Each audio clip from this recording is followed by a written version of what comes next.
Good morning, everybody. Coming to you from my living room, coffee talks this morning. That's good. We're going to look at Tuesday of Passion Week. So Sunday, Jesus rode in. He announced himself as the Messiah.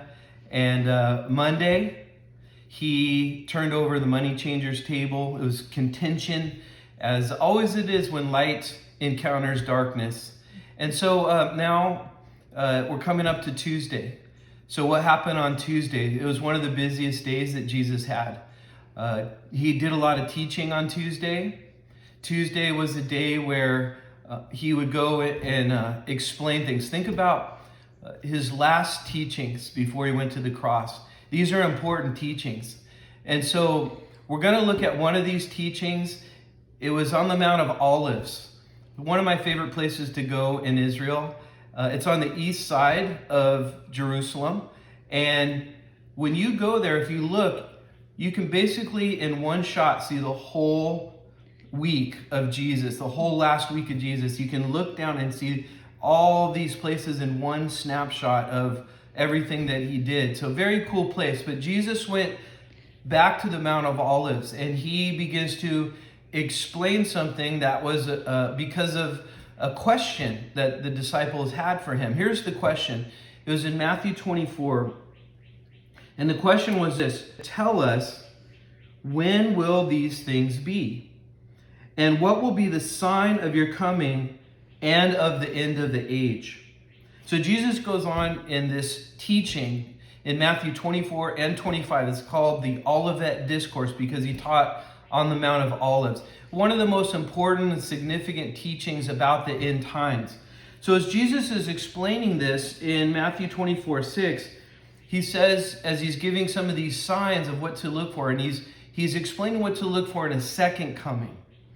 So he says, and you will hear of wars and rumors of war. See that you are not troubled, for all these things must come to pass, but the end is not yet. For nation will rise against nation, kingdom against kingdom. There will be famines, pestilences, earthquakes in various places. And he says, all these are the beginning of sorrows. So he's saying to be looking for these things, to understand that he hasn't given us the day or the hour, but he's given us signs. He's given us things to look for. And he continues to explain that. And then in chapter 25, he talks about what our response should be to these signs. And remember, these signs primarily are looking towards the second coming. Jesus came once to save. Jesus is going to come the second time to rule and reign on earth. So that's future still. So here's this parable in Matthew 25. It's a parable of the virgins. And what happens is Jesus is explaining and comparing what we should be like in preparing for him to come back. And he compares it to virgins. He says 10 virgins. And the 10 virgins are basically a wedding party. It's not the bride, it's the wedding party. The bride is with Christ. And so the wedding party is preparing. And there's 5 of them that are foolish, 5 of them that are wise.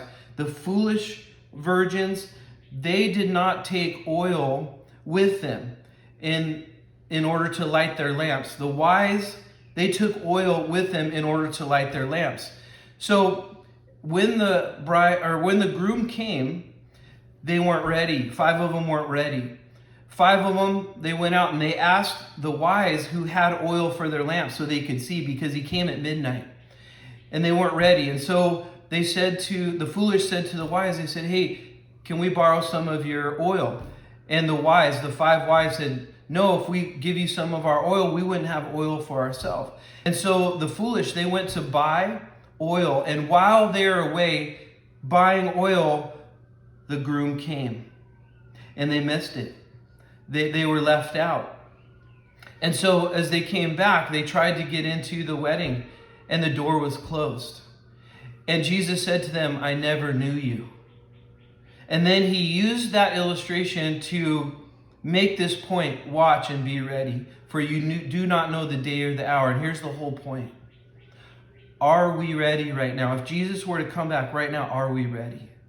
Are we living in a way where we're ready for Jesus to come back? Because as the saying goes, where there's smoke, there's fire. We're seeing a lot of smoke. I'm hearing sirens right now in the back. It's reminding me that there's a fire. There's something that's going to take place. But here's the thing. The events that are being talked about, the signs to look for, that's in the second coming. The rapture of the church takes place before that. And the rapture of the church takes place before the tribulation period. And so if we're seeing signs now, which we are dramatically seeing signs, we should be clued in, and our alarms inside of us should signal something's not right in the world. Things are not right. This is not the way it's supposed to be. Things are crazy. Things are upside down. These are all signs and signals of us to see these things and to be ready, to say, hey, we need to watch and be ready. So on this Teaching Tuesday, as Jesus is teaching us, hey, watch and be ready, are we ignoring the signs? Are we distracted by all these other things? Or are we using these signs to drive us back to Jesus Christ? And that's my hope, prayer, and desire on this Tuesday, that you would take time to consider, are you ready if Jesus were to come back now? And you know what? As you live in a way where you're ready for Jesus to come back at any time, that's the best way to live, because you're living close to Jesus. There's nothing better. So on this Teaching Tuesday, evaluate where you're at, and are you ready for him to come back? Are you embracing, are you excited for Jesus to come back? Are you saying, Maranatha, Lord, come quickly. Get me out of this place. Or is your life stuck in the things of this world, and is your hope built on the things of this world? Be encouraged, be blessed. Jesus is coming back. But in the meantime, let's watch and be ready. God bless you. I love you. See you soon.